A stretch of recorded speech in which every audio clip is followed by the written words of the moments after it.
నాకును నా కుటుంబానికి ఇచ్చిన ఈ మంచి అవకాశాన్ని అనుకూల సమయాన్ని బట్టి ప్రభువుకు స్తోత్రములు చెల్లిస్తున్నాను.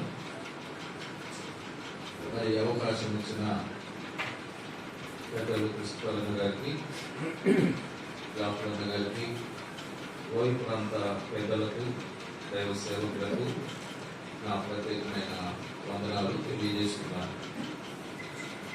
మరి ఆయా సందర్భాలలో ఈ ప్రాంతంలో మీతో కలిసి సహవాసం చేసే గొప్ప ధన్యతను ప్రభువు నాకు ఇస్తున్నాడు.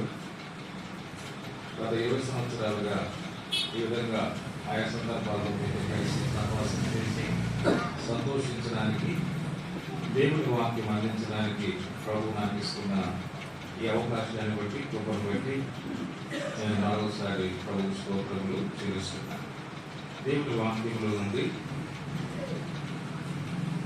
సమూయేలు మొదటి గ్రంథం 12వ అధ్యాయం. మరి ఏ సంగతులు అందిస్తే మంచిదని నేను ఆలోచిస్తుండగా ప్రభువు నాకు ఇచ్చిన ఒక ఆలోచన మీ మధ్య నేను రాత్రి పంచుకోవాలని ఆశిస్తున్నాను. సమూయేలు మొదటి గ్రంథం 12వ అధ్యాయం 13, 14 వచనాలు మనం చదువుదాం. కాబట్టి మీరు కోరి ఏర్పరచుకున్న రాజు ఇక్కడే, యెహోవా ఇతనిని మీ మీద రాజుగా నిర్ణయించుకున్నాడు. మీరు యెహోవా యందు భయభక్తులు కలిగి ఆయన మాట విని ఆయనను సేవించి ఆయన ఆజ్ఞను భంగము చేయక మీరును మిమ్మును ఏడు రాజును మీ దేవుడైన యెహోవాను అనుసరించిన కదా మీకు క్షేమం కలుగును, మీకు క్షేమం కలుగును. చిన్న ప్రార్థన చేద్దాం. ప్రేమ నమ్మకం గల ప్రభువా, మీకు స్తోత్రములు, స్తుతులు, కృతజ్ఞతలు. ఈ సాయంకాలం వేళ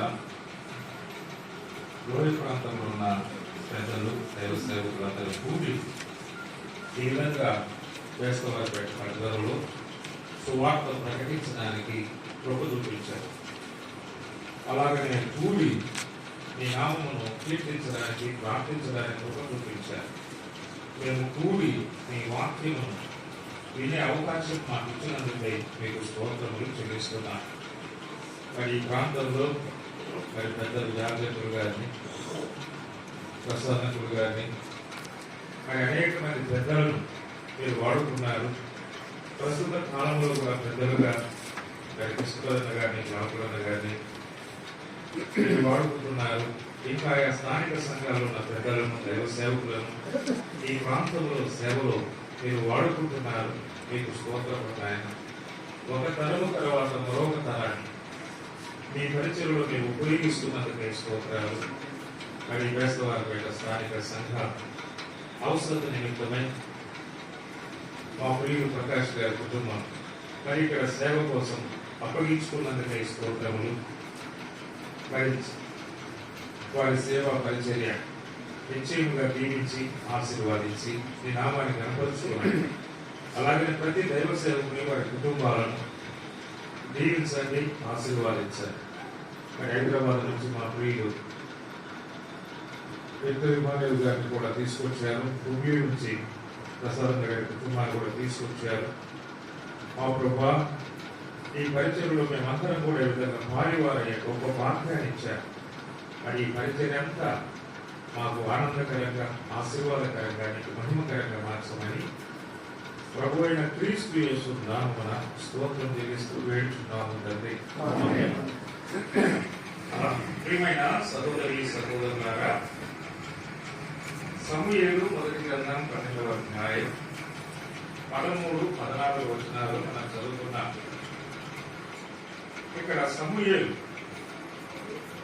ఇశ్రాయేలు ప్రజలతో పలుకుతున్న మాట మనం చదువుకున్నాం. ఏమని పలుకుతున్నాడు ఆయన? కాబట్టి మీరు కోరి ఏర్పరచుకున్న రాజు ఇక్కడే, యెహోవా ఇతనిని మీ మీద రాజుగా నిర్ణయించి ఉన్నాడు అని చెప్తున్నాడు. అని చెప్పి మీరును మీ రాజు ఎలా ఉన్నారంటే క్షేమంగా ఉండాలి. మీరు మీ రాజు ఎలా ఉండాలి? క్షేమంగా ఉండాలి. మరి క్షేమంగా ఉండాలంటే ఏం చేయాలో చెబుతున్నాడు. మీరు కోరుకున్నారు, దేవుడు నియమించాడు. మీరు కోరుకున్నారు, దేవుడు నియమించాడు. ఇప్పుడు మీరును మీ రాజు ఎలా ఉండాలి? క్షేమంగా ఉండాలి. అది అంతే కదా. మనమందరం కోరుకున్నది ఏది? అదే క్షేమంగా ఉండాలి. కాబట్టి ఇశ్రాయేలు ప్రజలందరూ కూడా ఎలా ఉన్నారని చెబుతున్నారంటే వారు క్షేమంగా ఉండాలి. క్షేమంగా ఉండాలంటే వారు ఏం చేయాలో చెబుతున్నారు. ఇశ్రాయేలు ప్రజలకు రాజు యొక్క అవసరత వచ్చినట్టుగా మనం 8వ అధ్యాయంలో చూస్తాం.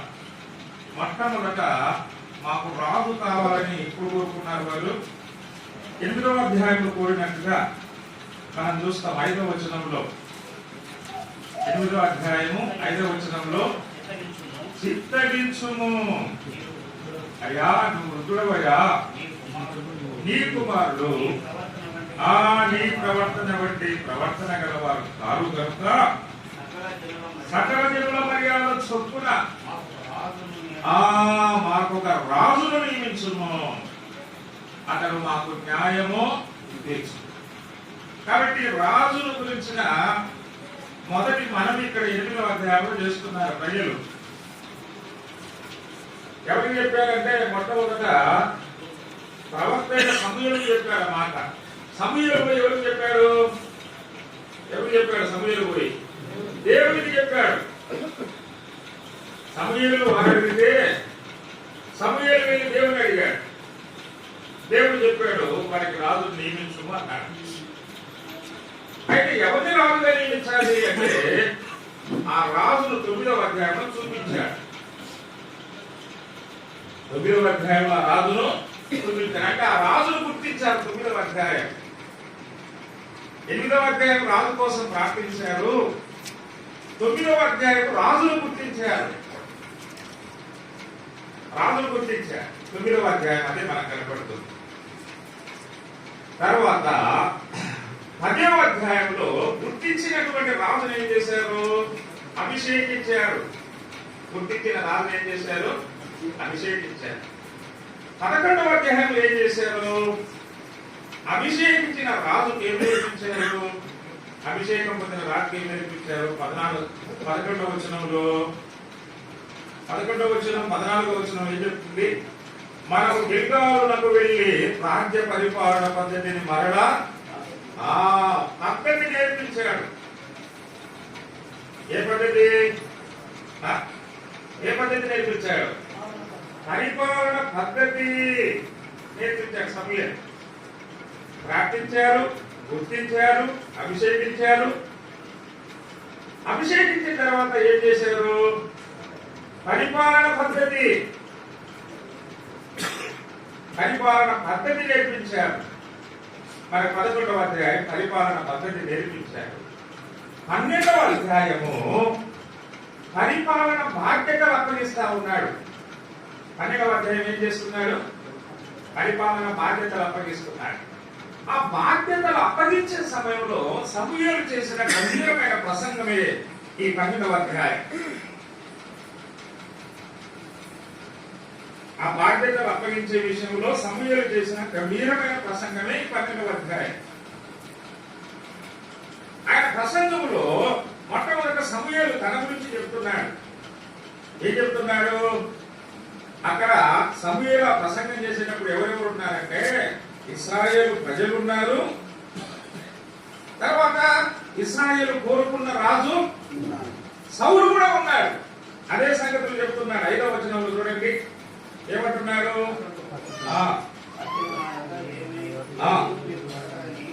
దొరకదు.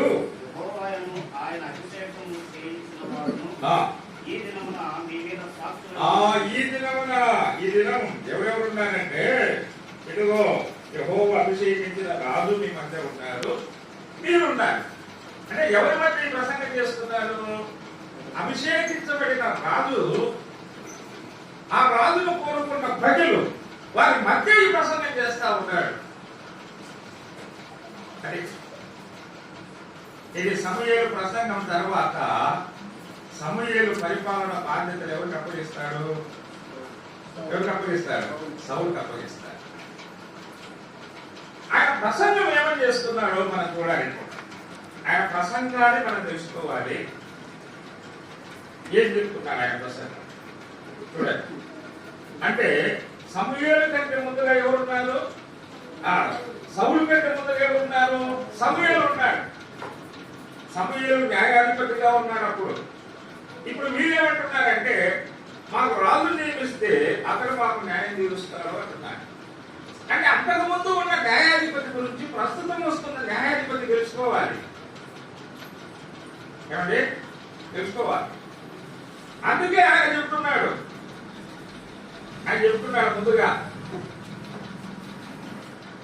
ముందుగా ఉన్నటువంటి న్యాయాధిపతుల గురించి ప్రస్తుతం ఉన్నటువంటి న్యాయాధిపతి తెలుసుకోవాలి, ఆ విధంగా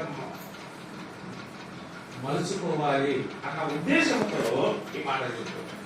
ఏం చెప్తున్నాడు ఆయన ప్రసంగం చూడండి. అప్పుడు సమూయేలు ఇశ్రాయేలీయులందరితోనూ ఆలకించండి, మీరందరూ ఆలకించండి. మీరు నాతో చెప్పిన మాట అంగీకరించి మీ మీద ఒకరి రాజుగా నియమించుకున్నాను. రాజు మీ కార్యములను జరిగించును. ఏం జరిగిస్తాడు? మీ కార్యాలు జరిగిస్తారు. ఇంతకుముందు నేను జరిగించాను, ఇప్పుడు ఎవరు జరిగిస్తారు?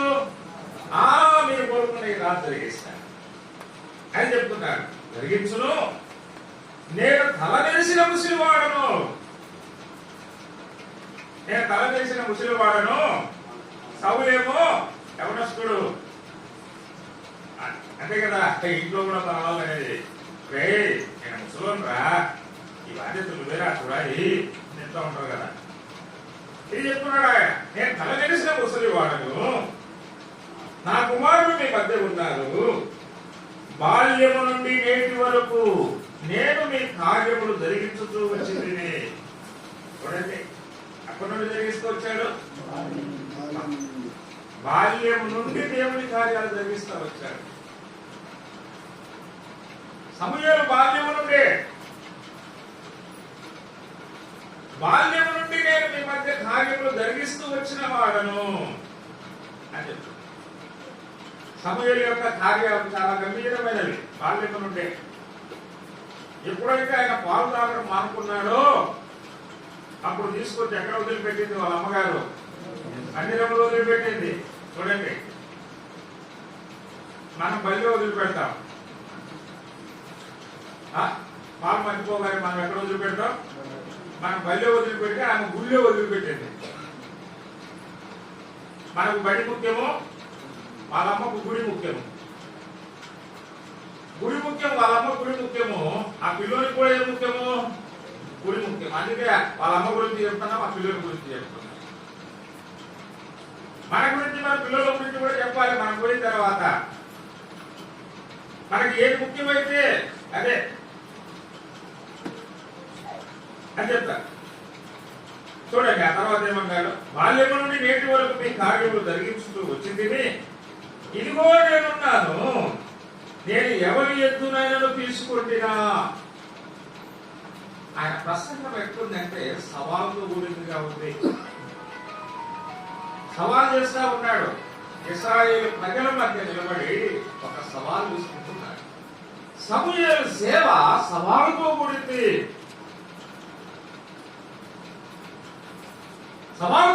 ప్రియులా,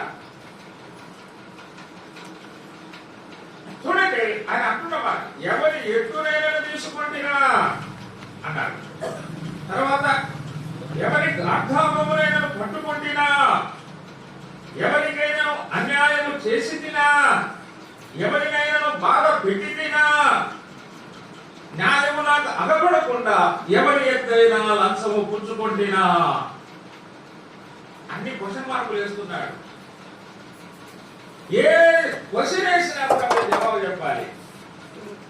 క్వశ్చన్ వేస్తున్నాడు, దానికి ఆన్సర్ చెప్పండి. చూడండి ఎంత సవాలుతో కూడినటువంటి ఆయన సేవ మనం చూస్తారు. అలాగూ చేసిన యెహోవా సన్నిధిని ఆయన అభిషేకము చేయించిన వాడి ఎదుటను వాడు నా మీద సాక్ష్యం. ఆయన అభిషేకం చేసిన ఈ రాజు ఎదుటనే నా మీద సాక్ష్యం పలకాలి. మీరు ఎవరైనా సరే పలకండి అని చెప్తున్నారు. చెప్తామంటే ప్రజలు ఏమంటున్నారు? ప్రజలు ఏమంటారు చూడండి. అని చెప్పినప్పుడు 6వ వచనం లేదా 4వ వచనం చూడండి. 5వ వచనం, అతడు అగ్ని నా యొక్క ఏది మీకు దొరకదని యెహోవాయును ఆయన అభిషేకం చేయించిన వాడును ఈ దినమున మీ మీద సాక్షులై ఉన్నారు.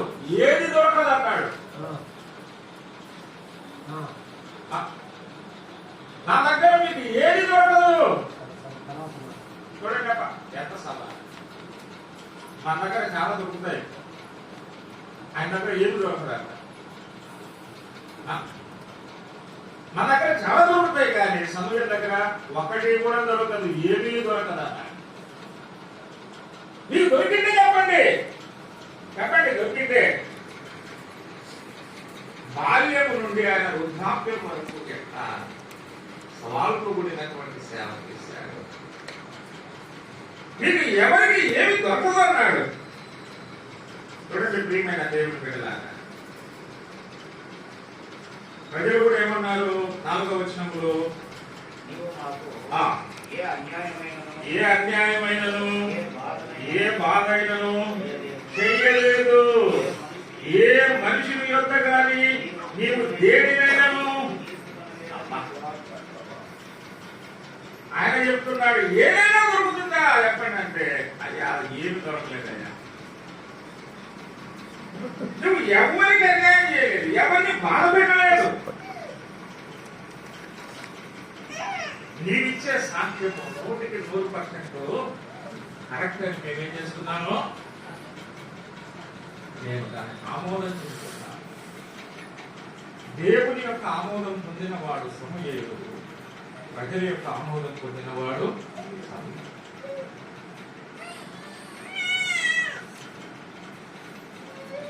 దేవుని సేవ అనేది కూడా దేవుని ఆమోదం మనం పొందాలి. రెండవది దేవుని ప్రజల యొక్క ఆమోదం కూడా. దేవుని యొక్క ఆయన సవాలుతో కూడిన మాట చెప్పినప్పుడు దేవుని ప్రజలందరూ కూడా దానికి ఏమంటున్నారు? యారు ఎవరి దగ్గర అన్యాయం చేయలేదు, ఎవరిని బాధ పెట్టలేదు. అంటే సమూయేలు యొక్క సేవ ఎలా ఉందంటే ఒక సవాలుతో కూడింది. ఆయన బాల్యములో ఆయన చేసిన పరిచర్య ఒక సవాలుతో కూడింది.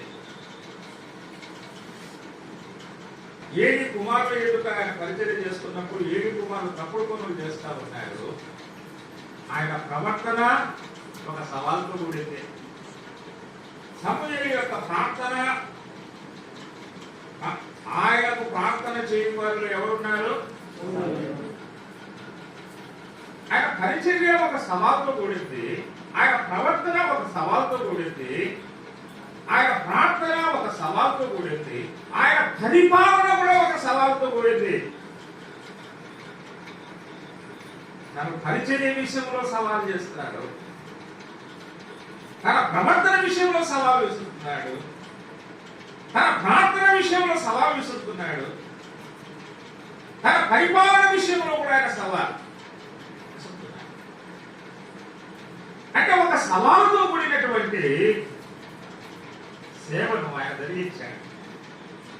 పరిచారకుడుగా ఆయన సవాలుతో కూడిన సేవలు జరిగించాడు, ప్రవక్తగా సవాలుతో కూడిన సేవలు జరిగించాడు, దైవజనుడుగా ఆయన సవాలుతో కూడిన సేవలు జరిగించాడు, యాజకుడుగా ఆయన సవాలుతో కూడిన సేవలు జరిగించాడు, న్యాయాధిపతిగా ఆయన సవాలుతో కూడినటువంటి సేవలు.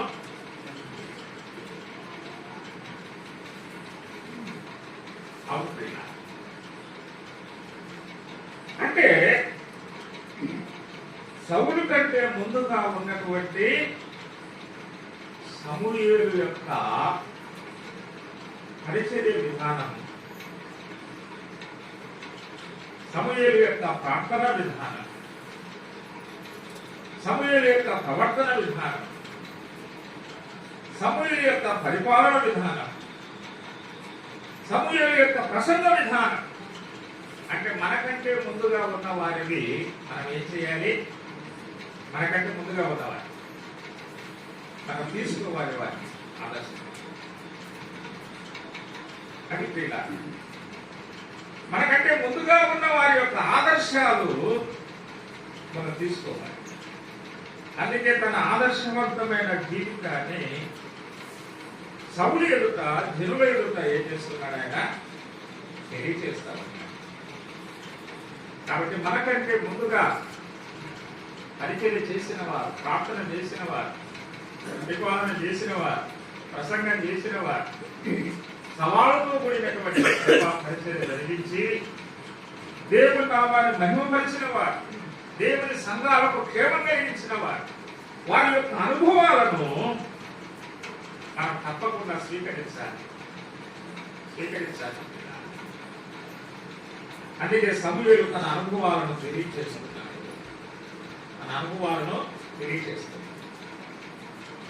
తెలియచేసి ఆయన ఏం అప్పగిస్తున్నాడంటే ఆ పరిపాలన బాధ్యతలను అప్పగిస్తా ఉన్నాడు. అప్పగిస్తూ ప్రజల దగ్గరికి తీసుకొచ్చి చెప్తున్నాడు, ఇదిగో మీరు కోరుకున్న రాజు ఇక్కడే. మీరు మీ రాజు ఎలాగుండాలి? క్షేమంగా ఉండాలి అని దేవుడు కోరుకుంటున్నాడు, నేను కోరుకుంటున్నాను. మీరు మీ రాజు ఎలాగుండాలి? మీరు కోరుకున్న రాజు క్షేమం ఉండాలి, మీరు క్షేమం ఉండాలి. మనం కోరుకున్నవి వస్తాయి, మనం క్షేమం కాదు. దేవుడు కోరుకున్నట్టుగా మనం చేస్తేనే మనకు క్షేమం. కొన్నిసార్లు మనం కోరుకున్నవి మనకు వస్తాయి, కొన్నిసార్లు మనకు వస్తాయి. చదువుతున్న విద్యార్థులు కోరుకుంటారు, ఎదుగో పలానా కాలేజీలో సీటు రావాలని. సీటు వస్తానే వారు క్షేమం పొందినట్టు కాదు. ఆ పొందినటువంటి ఆ సీటు, పొందినటువంటి ఆ సబ్జెక్టు వాళ్ళు ఏం చేయాలి? చక్కగా చదవాలి. చదవకుండా ఫేస్బుక్లలో, వాట్సాప్లలో చాటింగ్ చేసుకుంటామంటే ఏ కాదు, ఏమన్నా. కొంతమంది కోరుకున్న సీట్లు వస్తాయి కానీ క్షేమం పొందరు. కారణం ఏంటి? వారు కోరుకున్నవి వారికి దొరుకుతాయి కానీ దేవుడు కోరుకున్నట్టుగా వారు చేయరు. అది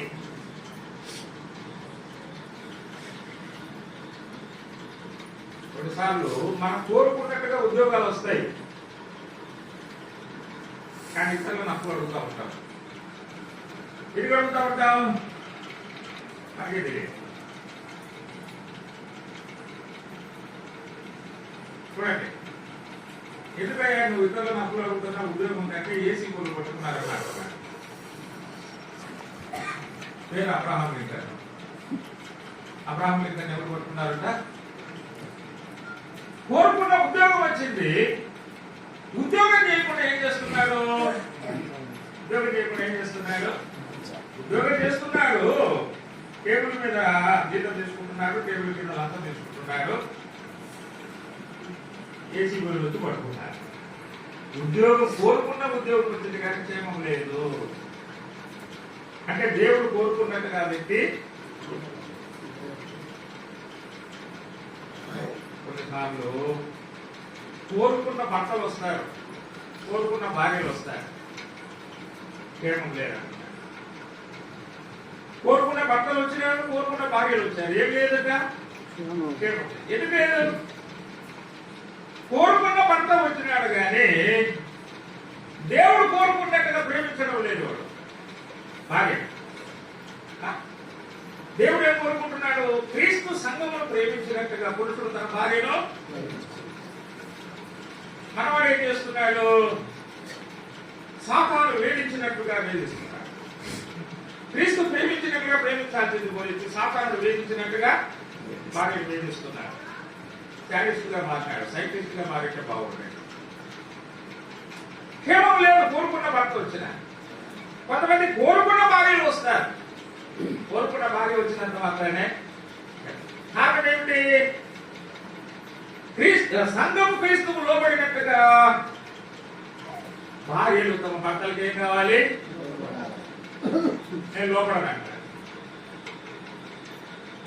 లోపడను లోపడనటువంటి భార్య ద్వారా ఏమి లేదు,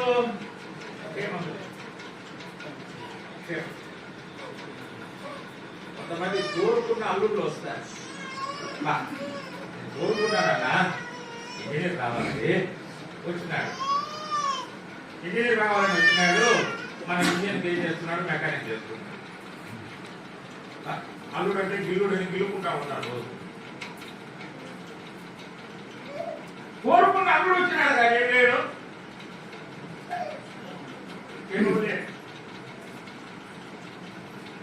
కోరుకున్న కోడలు వచ్చింది కానీ ఏమి లేదు.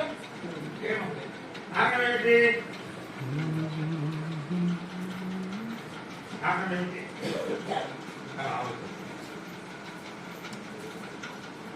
చూడండి ప్రియుల, కొన్నిసార్లు మనం కోరుకున్నవి మనకు దొరుకుతాయి. దొరికినంత మాత్రాన్ని ఏమున్నదంటే అక్కడికి ఏముండదు. కారణం ఏంటంటే దేవుడు కోరుకున్నట్టుగా మనం చేయనప్పుడు మనం కోరుకున్నవి మనకు దొరికినంత మాత్రమే మనకు అక్కడ.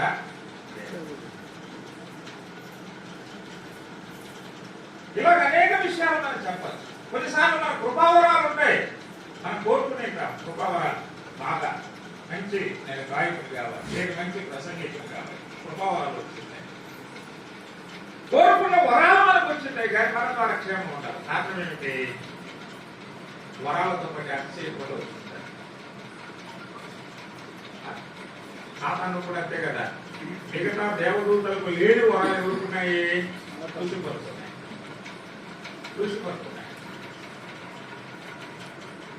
ఇక అందుకే ఏమైపోయాడంటే అతిశయించినాడు అని దేవుని చేత పడద్రోయబడ్డాడు. అతని ద్వారా పరలోకానికి క్షేమం లేదు, భూలోకానికి. మీరు కోరుకున్న రాదు, మనం కోరుకున్నవి కొన్ని మనకు దొరకచ్చు. అది చదువు కావచ్చు, ఉద్యోగం కావచ్చు, వివాహం కావచ్చు, మనకు వరాలు కావచ్చు, ఏమైనా కావచ్చు. మనం కోరుకున్నవి కొన్ని దొరుకుతాయి మనకు. మన కోరుకున్నవి దొరికినంత మాత్రాన క్షేమం కాదు కానీ దేవుడు కోరుకున్నట్టుగా మనం జీవించడం ద్వారానే క్షేమం. ఇప్పుడు దేవుడు ఏం కోరుకున్నాడు అది చెప్తున్నాడు. మీరు కోరుకున్నది దేవుడు ఇచ్చాడు. ఇప్పుడు దేవుడు కోరుకున్నట్టుగా మీరు చేస్తే మీరు కోరుకున్న రాజు క్షేమం ఉంటారు, మీరు కూడా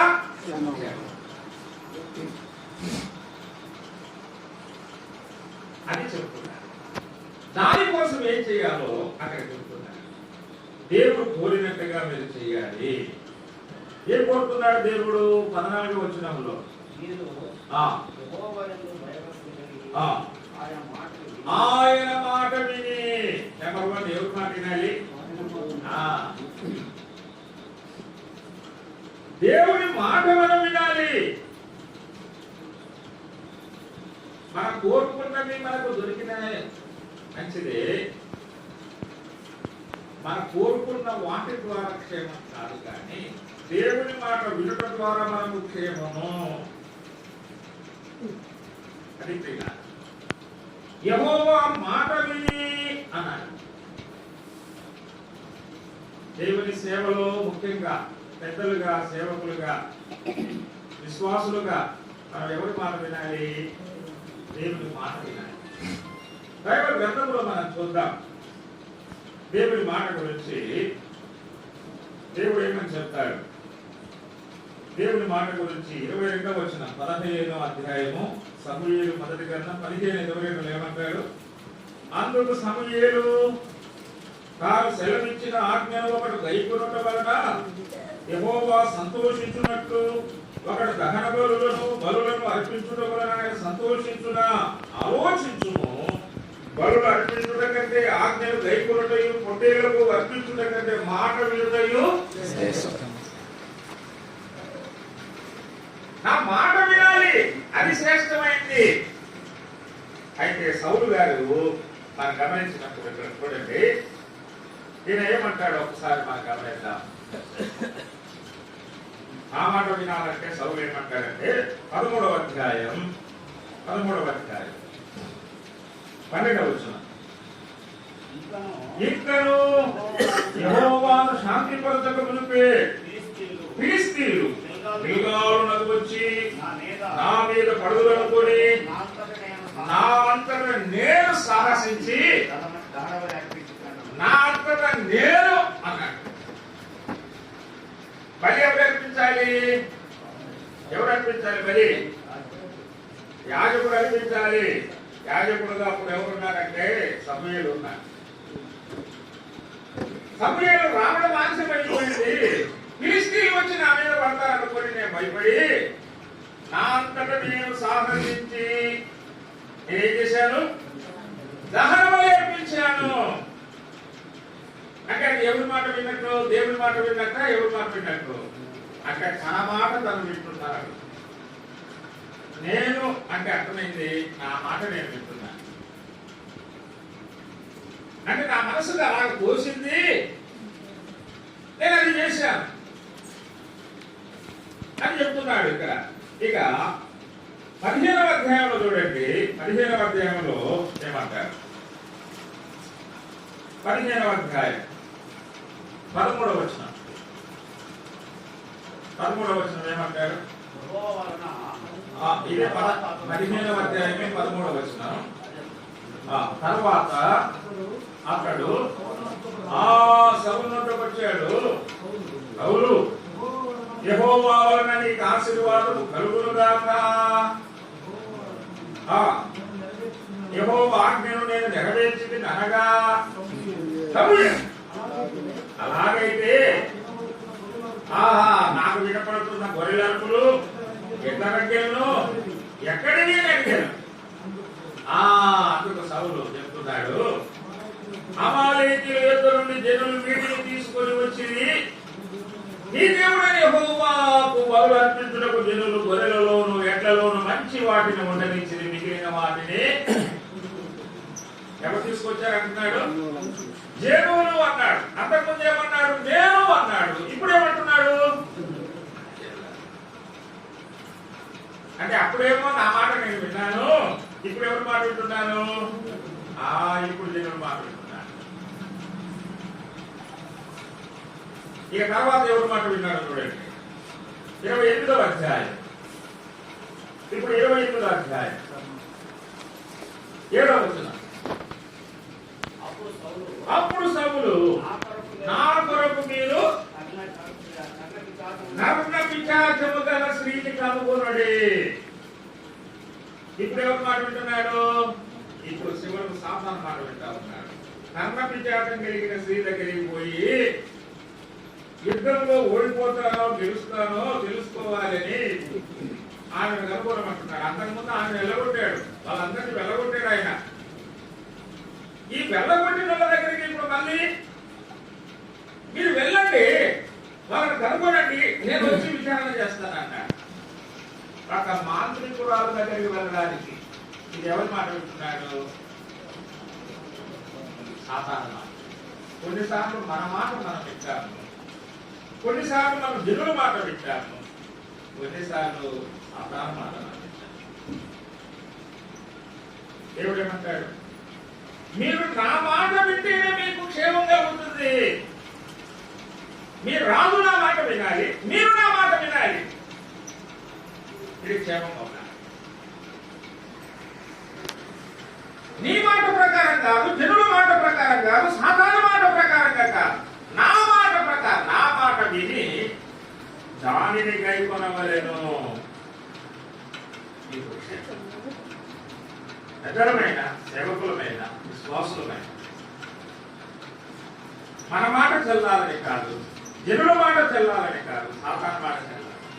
దేవుని మాట అంటే మన క్షేమానికి కాదా? అవి మొట్టమొదటి చెబుతున్నాడు, నా మాట విని అంటే. ఇక రెండవ మాట ఏమన్నాడు? రెండవ మాట మొదటి లైన్ చదవండి. 14వ వచనం. 14వ వచనంలోనే మీరు యెహోవా యందు భయభక్తులు కలిగి నెంబర్ 1 ఆ మాట మీరు వినాలి. రెండవది యెహోవా యందు భయభక్తులు కలిగి ఉండాలి. ఏం కలిగి ఉండాలి? యెహోవా యందు భయభక్తులు కలిగి ఉండాలి. భయం ఉండాలి, భక్తి కూడా. ప్రియమైన దేవుని బిడ్డలారా, దేవుని సేవలో దేవుని యొక్క భయం, దేవుని యొక్క భక్తి మనం కలిగి ఉండాలి. భయభక్తులకు ఒక కేంద్రముగా మనకి ఎవరు కనపడతారంటే యోగు కనపడతారు. యోగుల గురించి ప్రభు ఇచ్చే మాట, దేవుడు ఇచ్చే సాక్ష్యాన్ని కూడా మనం చదువుతాం. ఆ భయభక్తుల యొక్క నిర్వచనాన్ని మనం చెప్తాడు. ఏం చెప్తాడు చూడండి. 1వ అధ్యాయం 1వ వచనం. ఆ ఊజు దేశమందు ఒకే మనుషుడు ఉన్నాడంట. ఒక మనుషుడు ఉన్నాడంటే అర్థమేముంది? ఒక మనుషుడు ఉన్నాడంటే ఆ దేశంలో వేరే వాళ్ళు లేరట. గస్తవారిపేట ఏదో ఒక మనుషుడు ఉన్నాడంటే మిగతా వాళ్ళందరూ ఎట్ట మరి కొడతారు. అలా కాదు, ఆయన భక్తి జీవితాన్ని అక్కడ చూపిస్తూ ఒక మనుషుడు ఉన్నాడు. ఇప్పుడు చాలా అంటాం కదా, ఈ వీధిలో ఒక వ్యక్తి ఉన్నాడయ్యా, ఈ పట్టణంలో ఒక వ్యక్తి ఉన్నాడయ్యా. సమూయేలు గురించి అంతకుముందు సౌలు పనివాడు ఏమంటాడు? ఈ పట్టణంలో ఒక దైవజనుడు ఉన్నాడు అన్నాడు.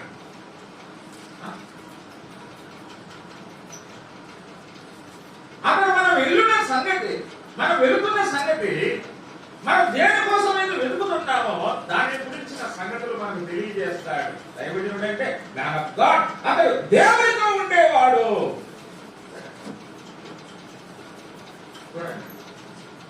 ఆ దేశంలో ఒక మనుషుడు ఉంటే, ఆ పట్టణంలో ఒక దైవజనుడు ఉంటే అద్భుతమైన, అంటే వారి యొక్క ప్రభావం అక్కడ ఎక్కడ కనపడుతుందో చూడండి. యోబు యొక్క ప్రభావం ఆ దేశంలో, సమూయేలు యొక్క ప్రభావం ఆ పట్టణంలో. ఆ పనివాడు చెప్తాడు, ఈ పట్టణంలో ఒక దైవజనుడు ఉంటాడు. మన గాడిదలు దొరుకుతాయో లేదో అని చెప్తాడు. ఎక్కడికి వెళ్ళాయో కూడా చెప్తాడు.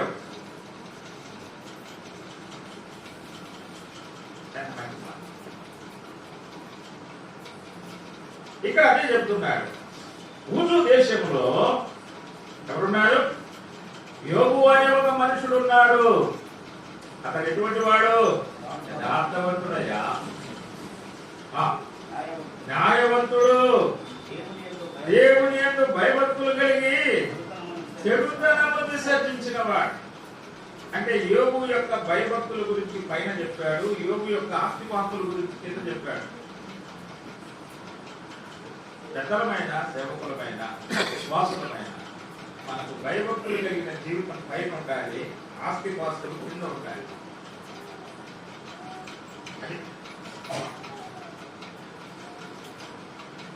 మొట్టమొదటి ఏం కనపడాలి? యోబును చూస్తే ఏం కనపడేస్తుంది? ఆయన భయభక్తులు కనపడతా ఉంది. రెండవది ఆయన ఆస్తిపాస్తులు కనపడుతున్నాయి. భయభక్తులు గలవాడు అంటే అర్థం ఏంటంటే చెడుతనమును విసర్జించిన వాడు. విసర్జించడానికి, విడిచిపెట్టడానికి చాలా వ్యత్యాసాలు ఉన్నాయి.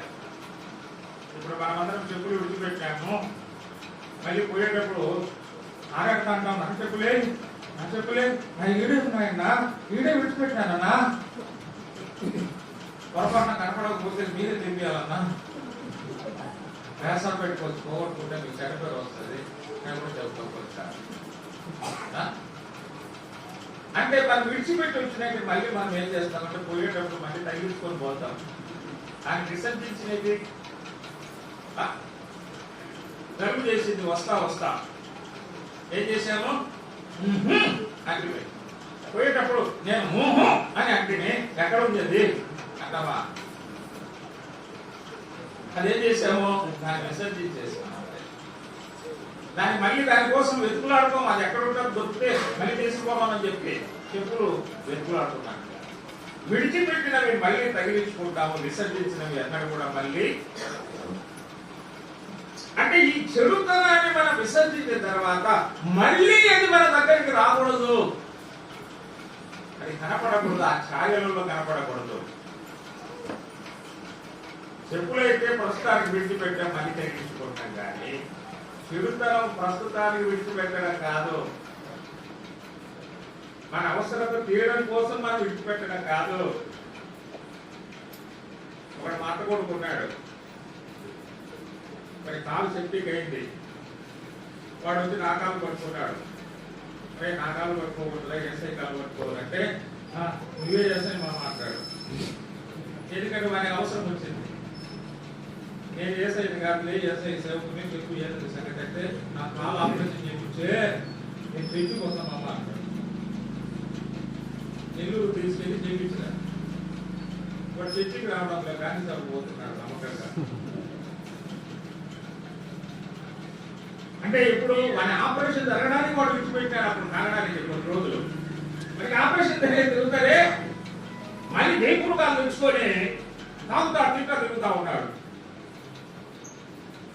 ఇప్పుడు తాగుకుంటే వాడు నాతో మాట్లాడరు, తాగితేనే మళ్ళీ మాట్లాడతాడు వాడు నాతో. ఇప్పుడు ఫోన్లో చేసి మాట్లాడతాడు. చూసారా? కాబట్టి ప్రియమైన దేవుడి బిడ్డలారా, ఈ చెడుతనం అనేది మన అవసరతల కోసం, మన అవసరత తీరడానికి మనం విడిచిపెట్టడం కాదు. ఇక అది విడిచిపెట్టిన దాన్ని ఎక్కడ కూడా మనం మళ్ళీ దాన్ని కనపడకుండా పోవాలి. అది కనపడకూడదు అని చెప్తున్నా. యోగు జీవితంలో కూడా చెడుతనాన్ని విసర్జించాడు. యోగు అంటే దేవుడి తట్టు తిరిగిన వాడు. దేవుడి తట్టు తిరిగిన వారు ఏమిటి పెట్టాలి అంటే మనమందరం కూడా దేవుడి తట్టు తిరిగిన వారు. ఒకప్పుడు లోకము తట్టు, పాపము తట్టు తిరిగిన వాళ్ళమే. ఇప్పుడు జీవం కలిగిన దేవుడి తట్టు మనం తిరిగాం. ఆ చెడుతనాన్ని మనం విసర్జించాలి. ఎక్కడ కూడా కనపడదు, ఎక్కడ కూడా కనపడదు. అప్పుడే మనం క్షేమం. చెడుతనం ఎప్పుడైతే తిరిగి మళ్ళీ ప్రారంభమవుతుందో మనకేం కాదు, మనకి క్షేమం ఉండదు. ఎప్పుడు మనకి ఎన్నడూ కూడా మనకి క్షేమం ఉండదు. అందుకే ఆ చెడుతనాన్ని విసర్జించిన అనుభవం, విడిపెట్టి ఆ చెడుతనానికి దూరంగా జీవిస్తున్న అనుభవం మనం కలిగి, అది ఎప్పుడైతే మన జీవితంలో ప్రారంభం అవుతుందో మళ్ళీ మన పతనానికి కూడా ప్రారంభం. సొలొమోను పతనానికి కూడా అదే కారణం. సొలొమోను మహాజ్ఞానం కలిగిన వాడే కానీ ఆ చెడుతనాన్ని జరిగిస్తూ వచ్చాడు. అర్థమైన మనం చూస్తాం. ఎంత గొప్ప వ్యక్తులైనా ఈ చెడుతనాన్ని ఎప్పుడైతే తనకు మళ్ళీ ఆహ్వానిస్తారో మన పతనాన్ని మనం ఆహ్వానించినట్టే. మన పతనాన్ని ఆహ్వానించినట్టే మనకు అక్కడ ఎన్నడూ కూడా క్షేమం కలగదండి. ఇక మూడవదిగా మనం చూస్తే ఏం చెప్తాడు? మూడవ అది అయిపోయింది. ఆయన మాట కూడా అయిపోయింది. ఆయనను సేవించి అన్నాడు. ఆయన సేవించుట నెంబర్ 1, ఆయన మాట వినుట. నెంబర్ 2, ఆయన ఎంతో భయభక్తులు జీవించుట. నెంబర్ 3, ఆయనను సేవించుట. ఒక ఆయన పాట పాడారు కదా, సేవ కూడా నీ భాగ్యం ఎంత గొప్పది అన్నాడు.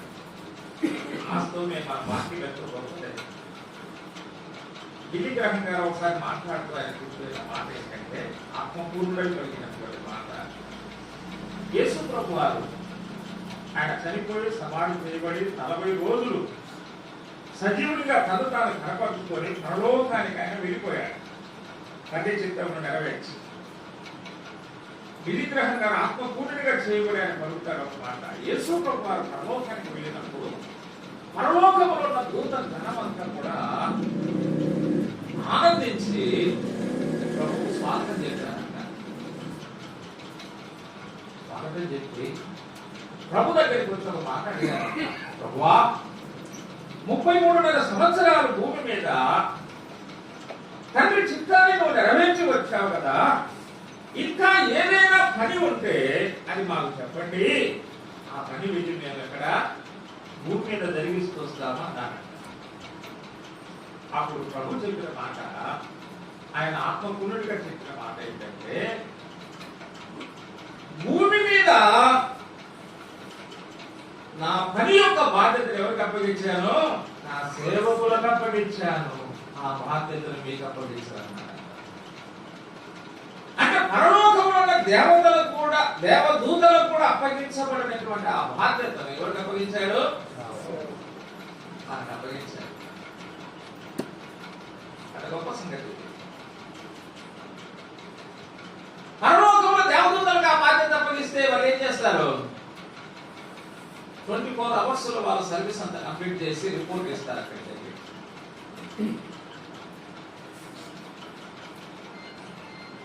రిపోర్ట్ ఇచ్చేస్తారు, కంప్లీట్ చేసేసాము. ఆయన ఆ బాధ్యత వారికి అప్పగించుకోండి. ఎవరికి అప్పగించారు? మనకు అప్పగించారు. ఎంత గొప్పది ఇది! అందుకే సేవకుడాని భాగ్యం ఎంత గొప్పది, ఎంత గొప్పది! తుచ్చమైన వాటికి నువ్వు ఎందుకు పరిగెత్తావు అంటాడు. తుచ్చమైన వాటి కోసం మనం ఎక్కడ కూడా చిన్న ప్రలోభాలకి లొంగిపోకూడదు. ఆ పాటలో ఉన్న భావాన్ని మనం చదివినప్పుడు అది మనందరి హృదయాలను కదిలించే భావం. మనకు పిలిచిన దేవుడు ఎవరు? నమ్మదగిన వాడు. మూతి పుట్టిన వాడు ఏం పెడతాడు? ముద్ద కూడా పెడతాడు. దేహం ఇచ్చిన వాడు ఏమిస్తాడు? వస్త్రం కూడా ఇస్తాడు. మూతి పెట్టిన వారికి ముద్ద పెట్టడం తెలియదా? దేహం ఇచ్చిన వారికి వస్త్రం వేయడం తెలియదా? ఆయన ఇస్తాడు. నేను కూడా కొత్తగా సేవకు వచ్చినప్పుడు నాకు కూడా ఏ బ్యాక్గ్రౌండ్ బ్యాక్గ్రౌండ్ లేవు. గ్రౌండ్ల నుంచి వచ్చినవి కాదు, నేను ఆ గ్రౌండ్ ఈ గ్రౌండ్ నుంచి వచ్చినవి కాదు. ఏ గ్రౌండ్ లేకుండా నేను వచ్చిన దేవుడి సేవకు. నేను వచ్చినప్పుడు చాలా ఆలోచన చేసేవాడు అన్నమాట.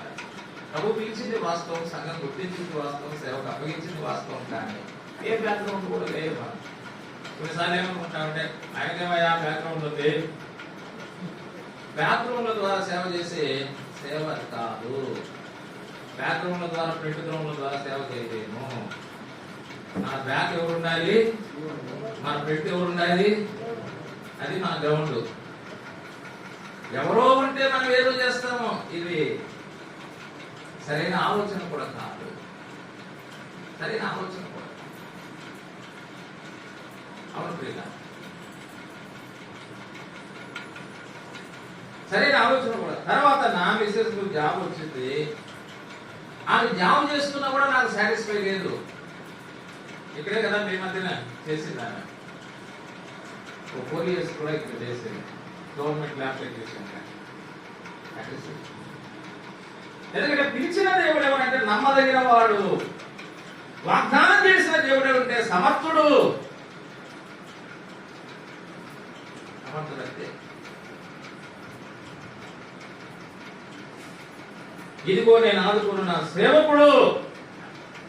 ఆయన సేవ చేసే వాళ్ళని ఎవరు ఆదుకుంటారు? ఎవరు ఆదుకుంటారు? నేను ఆదుకున్న నా సేవకుడు. మనం బాదుకునే వాళ్ళు చాలా మంది ఉంటారు, కానీ ఆదుకునేవాడు నేను ఒకటే చెప్తా, బాదుకునే వాళ్ళు ఉంటే బాదుకోండి. నన్ను కూడా చాలా మంది బాదుకుంటాడు. మనం బాదుకుంటా ఉంటేనే దేవుడు ఆదుకుంటా ఉంటాడు. ఇది నా అనుభవంలో నేను నేర్చుకున్నాను. ఏ బాధ పడకుండా సేవ చేస్తే దేవుడు మనం ఎప్పుడు కూడా అనుకోడు. పౌరుడు కూడా బాదుకుంటా ఉంటే ఎక్కువ సేవ చేశాడు. ఏమన్నాడు? దొంగల వలన ఆపదలు, అన్ని దినుల వలన ఆపదలు, కపట సహోదరుల వలన ఆపదలు. ఆదుకునే వాళ్ళు ఎక్కువ ఉన్నారా? ఆదుకునే వాళ్ళు ఎక్కువ ఉన్నారా? ఫిలిప్పీ సంఘానికి రాస్తాడు, మీరు తప్ప నన్ను ఆదుకునే వాళ్ళు ఎవరు లేరని. ఆదుకునే వాళ్ళు తక్కువే, ఆదుకునే వాళ్ళు ఆ కాలంలో. ఈ కాలంలో ఆదుకునే వాళ్ళు కూడా ఎక్కువ ఉంటారు.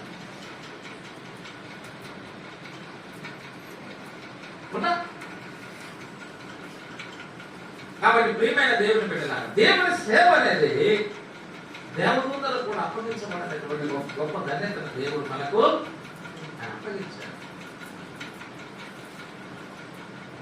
అప్పగించాడంతే. మనం ఆయన మాట విందాం, ఆయన భయభక్తులు కలిగి ఉందాం, ఆయన సేవ చేద్దాం, ఆయనను సేవించి అన్నాడు. యెహోషువ ఏమంటాడు? నేను నా ఇంటి వారును కుటుంబంతో కలిసి సేవ చేద్దాం. సేవ అనేది కూడా కుటుంబంతో కలిసి సేవ చేయడం అనేది గొప్ప భాగ్యం. యాకోబు ఏమంటాడు? బేతేలుకు వెళ్దాం మనమందరము అని తన ఇంటి వారితో చెప్తాడు. అంటే తన కుటుంబంతో కలిసి వెళ్ళి అక్కడ దేవుణ్ణి ఆరాధించాలి, కుటుంబంతో కలిసి ప్రార్థించాలి, కుటుంబంతో కలిసి ఆరాధించాలి, కుటుంబంతో కలిసి దేవుని సేవ మనం చేయాలి. అక్కడే ప్రాంతంలో స్టెఫెనింటి వారు ప్రథమఫలమై ఉన్నారు. కుటుంబంతో కలిసి వారు పరిచర్య చేస్తూ ఉన్నారు. అక్కడ ప్రిస్కిల్లారు వారు కలిసి పరిచర్య చేస్తూ ఉన్నారు.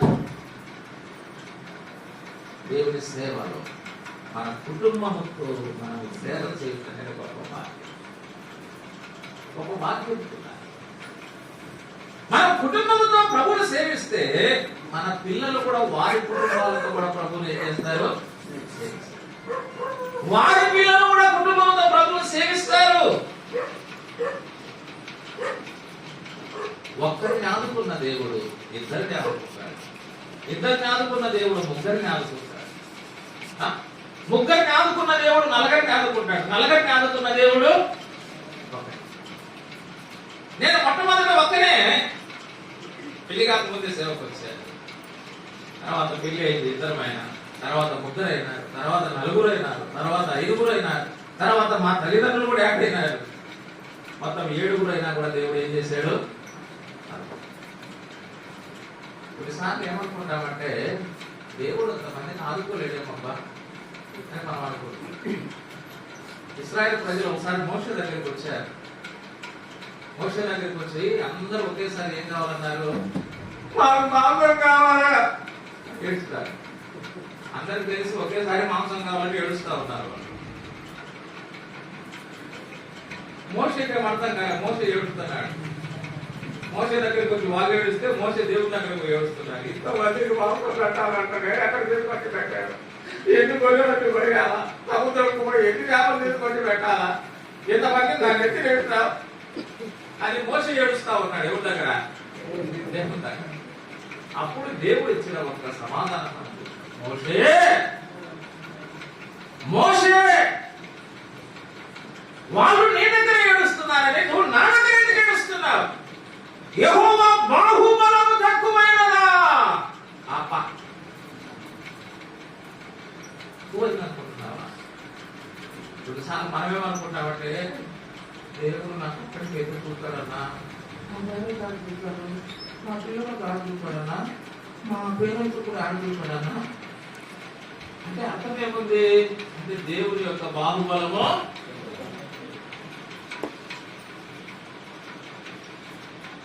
యెహోవా బాహుబలము తక్కువైనదా చూడు అన్నాడు. మొత్తం తెల్లారేటప్పటికి ఏమైపోయింది? మొత్తం మాంసం పాలెమంతా ఏమైపోయింది? దేవుని యొక్క బాహుబలం ఎన్నడూ కూడా దేవుని ప్రజలకు తక్కువ కాదు.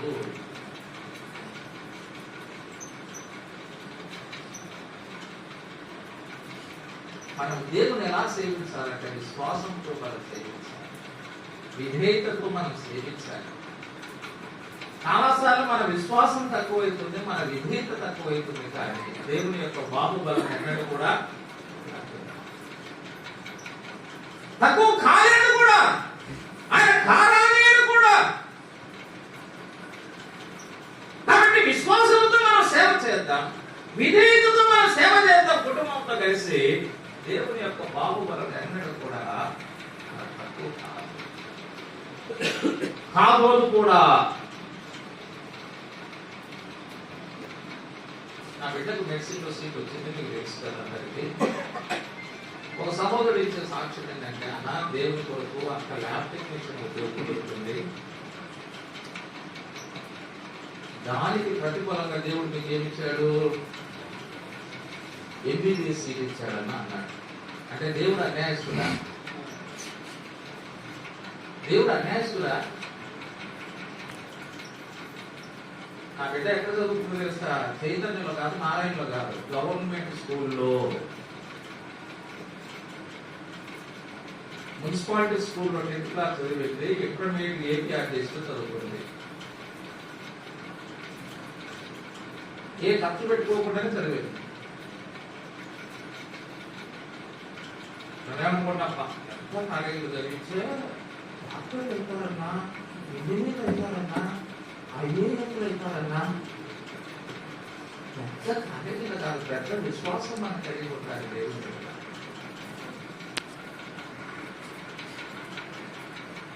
ఆయన బాహుబలం ఆయన సేవకులకు, ఆయన ప్రజలకు ఎన్నడూ కూడా తక్కువ కాదు, ఆయన కారానీయుడకూడదు. మన విశ్వాసంతో, మన విధేయతతో ఆయన సేవిస్తా ఉంటే ఆయన మనకు తక్కువ చేస్తాడా? నేను ఒక్క మాట చెప్తా, నా భార్య ఉద్యోగం చేసేటప్పుడు నా దేవుడు చాలాసార్లు ఖాళీగా ఉండేది. ఆమె ఉద్యోగం వదిలిపెట్టిన తర్వాత నా దేవుడు ఎప్పుడు కూడా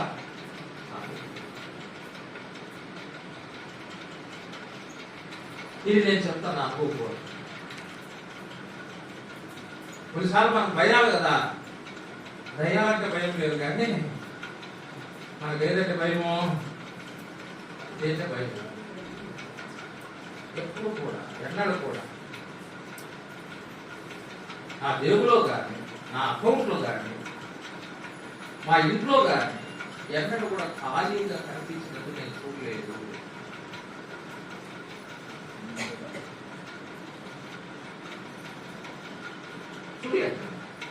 చూడనీయడు కూడా ఆయన, చూడనీయడు. కాబట్టి మన కుటుంబాలతో కలిసి విశ్వాసంతో, విధేయతతో ఆయన సేవిద్దాం. ఆయన మన ఆత్మీయంగా ఆదుకుంటాడు, ఆర్థికంగా ఆదుకుంటాడు, ఆరోగ్యపరంగా కూడా మనం ఆదుకుంటాడు. సేవించే వారిని ఆయన ఏం చేస్తాడు? తప్పకుండా ఆయన ఆదుకునేవాడు. మమ్మల్ని కూడా 22 సంవత్సరాల నుంచి ఆయన ఆదుకుంటూనే ఉన్నాడు. ఇక్కడ ఆదుకుంటాడు ఆయన. కాబట్టి ఆయన సేవను మనకు ఎప్పుడూ కూడా ఏం చేయకూడదు? నిర్లక్ష్యం చేయకూడదు. యెహోవా కార్యములు నిర్లక్ష్యం చేయవాడు. దేవుని సేవ మనకు ఎక్కడ కూడా నిర్లక్ష్యం చేయకూడదు. మన లోపము లేకుండా మనం చేయగలిగినంత మనం చేయాలి అంతే. చేస్తే నాకేమొస్తుందబ్బా అని చాలా సార్లు మనం ఏం చేస్తామంటే నిర్లక్ష్యం చేస్తాం. నాకేమొస్తుంది? ప్రభు కోరినట్టుగా విశ్వాసంతో, విధేయతతో, నమ్మకంగా ఆయన సేవించుదాం. ఆ సేవకు ప్రతిఫలాన్ని మనము ఇక్కడ పొందుతాము, అక్కడ కూడా పొందుతాము.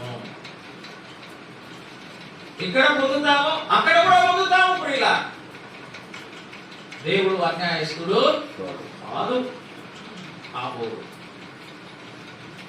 చివరిలో చెప్పిన మాట ఏమంటాడు? ఇంకేమంటాడు చివరిలో? ఆయన ఆజ్ఞను భంగము చేయక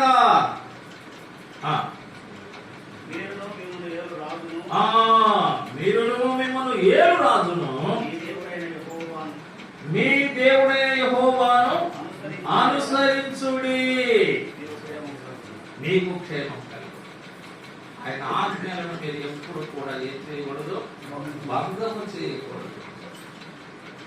భంగం చేయకూడదు, భగ్నం చేయకూడదు. అంటే దేవుడు ఒకటి చెప్తా ఉంటే మీరు మరొకటి చేయకూడదు.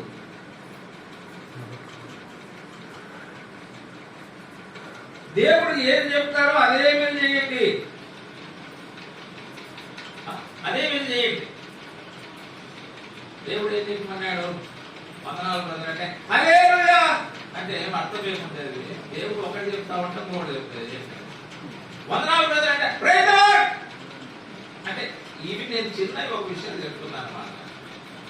బైబిల్ మనకు ఒకటి చెప్తా ఉంటే కొన్నిసార్లు మనం ఏం చేస్తామో అది రివర్స్ లో చెప్తా ఉంటాం అన్నమాట. అంటే ఏ విషయాల్లో కూడా అంతే.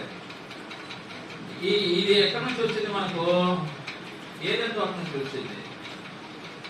అంటే మొదటి ఆదాము నుంచి ఇది వచ్చింది అన్నమాట.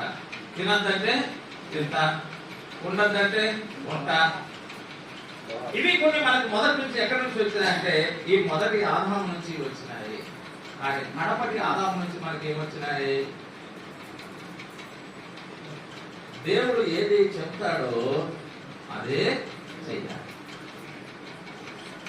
అదే మనం చేయాలి. మొదటి ఆదాము ద్వారా మనం నేర్చుకున్నది ఏంటంటే ఆజ్ఞను అతిక్రమించేది నేర్చుకున్నాం. కడపటి ఆదామైన యేసుక్రీస్తు ద్వారా మనం నేర్చుకున్నది ఏంటంటే ఆజ్ఞను గైకొనుట నేర్చుకున్నాం. యేసు ప్రభువు చాలా సార్లు పలికిన మాట ఏంటంటే నేను నా ఇష్టమును నెరవేర్చుకున్నటకు రాలేదు, నన్ను పంపిన వాని చిత్తము నెరవేర్చుటకే. మొదటి ఆదాము ద్వారా మనం నేర్చుకునేది ఏంటి? అది నేర్చుకోలేదు మనం. దేవుడు తినద్దంటే తినేది నేర్చుకున్నాం. కడపటి ఆదామైన యేసుక్రీస్తు ద్వారా మనం నేర్చుకున్న సత్యం ఏంటంటే దేవుడు ఏది చెబుతున్నాడో అదే చేయాలి. క్రీస్తు జననములో తండ్రి చిత్తం ప్రకారంగానే యేసుక్రీస్తు జన్మించాడు. ఆయన 33.5 సంవత్సరాలు తండ్రి చిత్త ప్రకారంగానే జీవించాడు. ఆయన చేసిన అద్భుతాలు తండ్రి చిత్త ప్రకారంగానే అద్భుతాలు చేశాడు. యేసుక్రీస్తు యొక్క మరణము కూడా తండ్రి చిత్తం. తండ్రి ఉగ్రత పాత్ర నా యొద్ద నుండి తొలగించు, ఆయనలో నా ఇష్టము కాదు నీ చిత్తమే. క్రీస్తు పుట్టుకలో తండ్రి చిత్తం, క్రీస్తు జీవించడంలో తండ్రి చిత్తం, క్రీస్తు మరణించడంలో తండ్రి చిత్తం, క్రీస్తు పునరుద్ధానములో తండ్రి చిత్తం, క్రీస్తు పరలోక ఆరోహణం తండ్రి చిత్తం, క్రీస్తు తిరిగి రెండవసారి రాబోవడం కూడా. ఎక్కడ కూడా దేవుని ఆజ్ఞను ఆయన భక్తి చేయలేదు. ప్రభు చెప్పిన మాట కూడా అదే, నేను లేఖనములను నెరవేర్చడానికి వస్తున్నాను కానీ కొట్టివేయడానికి మార్చడానికి కాదు, నేను వచ్చింది నెరవేర్చడానికి. మన వ్యక్తిగత విషయాలు, మన కుటుంబ విషయాలు, మన సంఘ విషయాలు, దేవుని ఆజ్ఞలను, దేవుని చిత్తాన్ని మనం ఏం చేయాలి? నెరవేర్చాలి. అప్పుడే మనకు క్షేమం కలుగుతుంది. అప్పుడే మనకు క్షేమం కలుగుతుంది. ఇక మూడవది ఏమంటాడు? యెహోవాను మీరును మిమ్మల్ని 7 రాజును ఏం చేయాలి? ఆ యెహోవాను అనుసరించండి.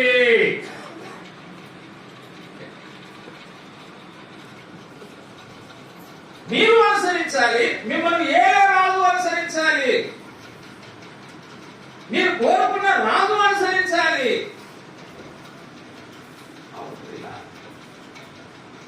ఒక వచనాన్ని మనం చదువుకుందాం, మన సమయం కూడా గడిచిపోతా ఉంది. యోహాను సువార్త 6వ అధ్యాయం 60వ వచనం ఏమంటాడు? ఆయన శిష్యులలో అనేకులు ఈ మాట విని ఇది కఠినమైన మాట, ఇది ఎవడు వినగలడు అని చెప్పుకునేది. యేసు ప్రభు యొక్క మాటలు ఎలా ఉన్నాయంట? కఠినమైన మాట, ఇది ఎవడు వినగలడు, ఇది ఎవడు తినగలడు అంటే బాగుండు. యేసు ప్రభువు రొట్టెలు పెడితే ఇది ఎవడు తినగలడు, చేపలు పెడితే ఇది ఎవడు తినగలడు. వినే విషయంలో అబ్బా ఏమి రొట్టెలు ఏమి చేపలు అన్నారు, వినే విషయంలో ఏమంటున్నారు? ఇది ఎవడు తినగలడు. తినగలిగిన వాడే వినగలగాలి. తినేదానికే రావలేదు, తినేదానికి కూడా మనం యేసు ప్రభు దగ్గరికి వస్తే రొట్టెలు వస్తాయి, యేసు ప్రభు దగ్గరికి వస్తే చేపలు వస్తాయి. రొట్టెలు పెడతా ఉంటే చేపలు పెట్టి ఇది ఎవరు తినగలరు అన్నారు కదా. మాటలేదే. ఆయన చెబుతున్న మాటలు మాత్రం ఏమంట, ఇది ఎవడు వినగలడు. కొన్నిసార్లు మనకేం కావాలి, యేసు ప్రభు కరుణామయుడు ప్రేమామయుడు. యేసు ప్రభు మనకి ఇచ్చేవాడే కానీ యేసు ప్రభు మనది ఏమనని వాడు. అంటే ఈ రకంగా మనం చాలాసార్లు సెట్ అయిపోయినాం. అందుకే మిగతా మాటలకు మనం ఏం కాలేమో, తట్టుకోలేమన్నమాట. అంటే యేసుప్రభు చెప్పిన మాట ఏంటి, నా శరీరం తినే నా రక్తం తాగువాడే నావాడు అని చెప్పాడు. ఇదేమని వింటాడు. సత్యమేమో ఎలా ఉంది, చేదు కూర, చేపలు రొట్టెలు ఎలా ఉన్నాయి, స్వీట్ కూర. కొన్నిసార్లు మనకు కూడా సత్యం ఎలా ఉంటుంది అంటే చాలా చేదుగా ఉంటుంది, చాలా చేదుగా ఉంటుంది. వాళ్ళకు కూడా ప్రభు వాక్య సత్యాన్ని చెబితే ఎలా ఉంది, చాలా చేదుగా ఉంటుంది. ఇప్పుడు ఏం జరిగిందా, చేదుగా ఉన్నప్పుడు 66వ వచనం, అప్పటి నుండి ఆయన శిష్యులలో అనేకులు వెనుక తీసి మరి ఎన్నడూ ఆయన వెంబడింపలేదు. అనుసరిస్తే క్షేమం గాని ఏం చేస్తున్నారు, వెనక తీస్తున్నారు. ఆయన శిష్యులలో అనేకులు వెనక తీసి మరి ఎన్నడూను అన్నారు. మరి ఎన్నడూ అన్నాడు అంటే మళ్ళీ జాయిన్ అయినారంటే మళ్ళీ జాయిన్ కాలేదు. జాన్ మార్కు వెనక తీశారు. అప్పుడు వెనక తీసి వెళ్ళిపోయాడు. పంపులియాలో బర్నబాతో కలిసి పౌలుతో కలిసి సేవకు వచ్చాడు. అక్కడ ఉన్న పరిస్థితులను చూసి ఏం చేశాడంటే, అబౌట్ లెఫ్ట్ రైట్ అని వాళ్ళ అమ్మకి అడిగిపోయినాడు. అమ్మ మరి అమ్మ, నాకు ఈ సేవ సరిపోయినట్లేదు తల్లి, నేను ఎట్లా కొంత నీ దగ్గర ఉంటాను, నన్ను చూసుకో తల్లి అని పోయాడు. అంటే సున్నితంగా పెరిగిన వాళ్ళు దేవుని సేవలో కొన్నిసార్లు ఏమవుతారు, అబౌట్ టర్న్ అంటారు. లెఫ్ట్ రైట్ అని వస్తారు, తర్వాత ఏమవుతారు, అబౌట్ టర్న్ అని మళ్ళా లెఫ్ట్ రైట్ అని వెళ్ళిపోతారు జాన్ మార్కు. అయితే అదే జాన్ మార్కు మళ్ళీ ఏమైనాడు, మళ్ళీ వచ్చాడు. అదే జాన్ మార్కును వద్దన్నటువంటి పౌలు ఏమంటాడు తర్వాత, మార్కు ప్రయోజనకరమైన వాడు అన్నాడు. ఒకప్పుడు వద్దన్న వాడేమన్నాడు, ఇప్పుడు ఏమన్నాడు, ప్రయోజనకరమైన. కొన్నిసార్లు మన యాక్టివిటీస్ ని బట్టి వద్దంటారు. వాస్తవం మన విధానాలలో వచ్చిన మార్పును బట్టి మళ్ళీ ఏమంటారు, ప్రయోజనకరమైన వాడు అంటారు కూడా. అంటే ఎవరి చేత మనం విమర్శించబడతామో వారి చేతనే ప్రశంసించబడాలి. కానీ ఇక్కడ వాళ్ళ అనుభవాలు అలాగే మనకు కనపడలేదు. మార్పు లాగా ఉంటే బాగుండేది, రిమార్కులన్నీ పోయితే బాగుండేది. మార్పు లాగా లేని వీళ్ళు మరి ఎన్నడూ కూడా ఏం చేయలేదంట, ఇక ఎన్నడూ వెంబడించలేదంట. ప్రియమైన దేవుని బిడ్డలారా, మీరు మిమ్మల్ని ఏలు రాజును యెహోవాను అనుసరించండి అంటే అనుసరించాడంటే, ఇక్కడ కొంతకాలం వారు అనుసరించారు. ఆ వాక్య సత్యాన్ని వారు జీర్ణించుకోలేక మళ్ళీ వెనక్కి వెళ్ళిపోయారు. బైబిల్ చెబుతున్నది, యెహోవాను విడిచి వేరొకరిని అనుసరించు వారికి శ్రమలు విస్తరించును అన్నారు. క్షేమం విస్తరించు. దేవుని సేవ సాగుకైనా సేవకైనా. ఇంటికి పోయి వాళ్ళు దేనికోసం పోతారు చెప్పండి, దేశ సేవ అయినా ఒకటే, దేహము సమర్పించడమైనా ఒకటే. ఎందుకోసం పోతారంటే మిలిటరీలో దేశానికి సేవ చేయాలి, అవసరమైతే దేశము కోసం ప్రాణాలు. దేవుని సేవ కూడా మనం వచ్చేటప్పుడు సేవ అయినా ఒకటే, సావైనా ఒకటే. రెండింటికి మనము కట్టుబడి రావాలి. అలా వచ్చారు. కిందికి వచ్చిన వాళ్ళలో మనం చదివితే ఇప్పుడు వాళ్ళ సంగతి చూడాలి. 68వ వచనం ఏమంటాడు, 67. కాబట్టి యేసు మీరు కూడా వెళ్ళిపోవాలని ఉన్నారా అని 12 మందిని అడగగా 12 మందిని కూడా అడుగుతున్నారు. ఇక మీ బ్యాచ్ ఉంది, మీరు కూడా ఏమైనా వెళ్ళిపోవాలనుకుంటున్నారా, మీరు కూడా యూటర్న్ తీసుకోవాలనుకుంటున్నారా అని అడుగుతున్నారు. అప్పుడు వాళ్ళు ఏమంటారు? సీమోను పేతురు, ప్రభువా ఎవరి యొద్దకు వెళ్ళుదము? నీవే నిత్య జీవపు మాటలు గలవాడవు, నీవే దేవుని పరిశుద్ధుడవని మేము విశ్వసించి ఎరిగి ఉన్నామని ఆయనతో చెప్పి. వెళ్ళిపోయిన వారు ఉన్నారు, అనుసరించిన వారు ఉన్నారు.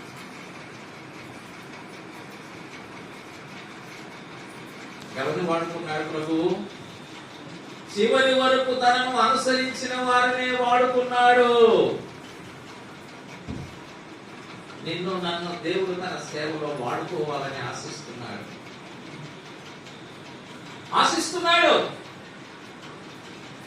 ఆ 12 మందిలో యూదా ఇస్కరియోతు వెళ్ళిపోయినాడు కానీ, చనిపోయినాడు కానీ, మిగతా 11 మంది ప్రభువును అనుసరించారు.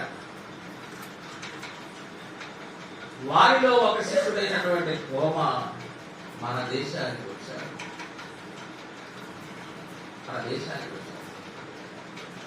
మన దేశంలో, భారతదేశంలో తోమాను దేవుడు వాడుకున్నాడు. ప్రియులారా, ఎవరిని దేవుడు వాడుకుంటాడంటే ఆయన అనుసరించే వారిని. మాకు సేవకైనా ఒకటే, సావైనా ఒకటే ప్రభువా, నువ్వు ఎక్కడికి వెళ్ళమంటే అక్కడికి వెళ్తాం, నువ్వు ఏ ప్రజల మధ్య చెప్పమంటే వారికి చెప్తాం, నువ్వు ఏది పెడితే అది తింటాం, ఎక్కడ పడుకోమంటే అక్కడ మేము పడుకుంటాం. అవును, అటువంటి వ్యక్తులను దేవుడు వాడుకున్నాడు.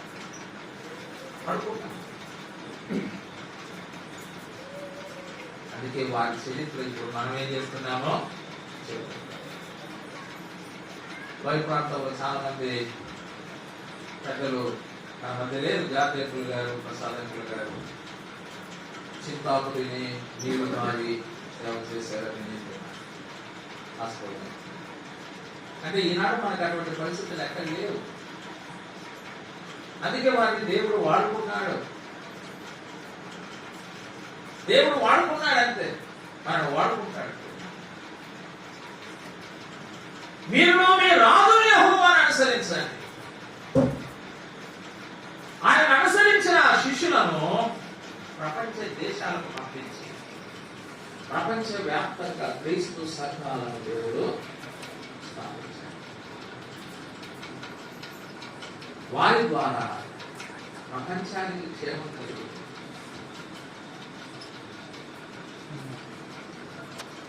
మన ద్వారా అనేక మందికి క్షేమం కలుగునట్టు, మనము క్షేమంగా ఉంటున్నట్టు దేవుడు చేస్తాడు. అందుకే మీరును మిమ్మల్ని, మీరు 7 రాజును యెహోవాను అనుసరించాలి. యెహోవా మాట మనం వినాలి. యెహోవా యొక్క భయభక్తులు కలిగి మనం జీవించాలి. ఆ యెహోవాను మనం సేవించాలి. ఆ యెహోవా ఆజ్ఞలు మనం గైకొనాలి. ఆ యెహోవాను మనము అనుసరిస్తే మీకును మిమ్మల్ని 7 రాజుకు ఏమున్నది?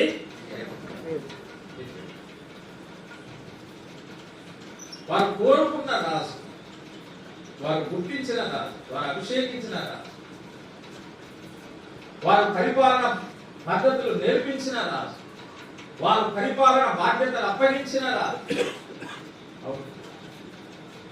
ఆ రాజును వారి ఎదుట నిలవబెట్టి సమూయేలు చేసిన గంభీరమైన ప్రశ్న. ఆ రాజు కంటే ముందుగా నేను మీకు న్యాయాధిపతిగా ఉన్నాను. నా జీవితాన్ని మీరు చూడండి. మీరు చూడాలి, ఆ రాజు చూడాలి. నేను ఒక సవాల్తో కూడిన జీవితాన్ని జీవించిన వ్యక్తి సౌలు కంటే ముందుగా ఉన్న సమూయేలు. కాబట్టి మనకంటే ముందుగా ఉన్నవారు సవాలుతో కూడిన జీవితాలు జీవించిన పెద్దలు, సేవకులు అనేక మంది ఈ ప్రాంతంలో సేవ చేశారు. వారి యొక్క అనుభవాలను, వారి యొక్క ఆదర్శాలను మనం జ్ఞాపకం చేసుకోవాలి.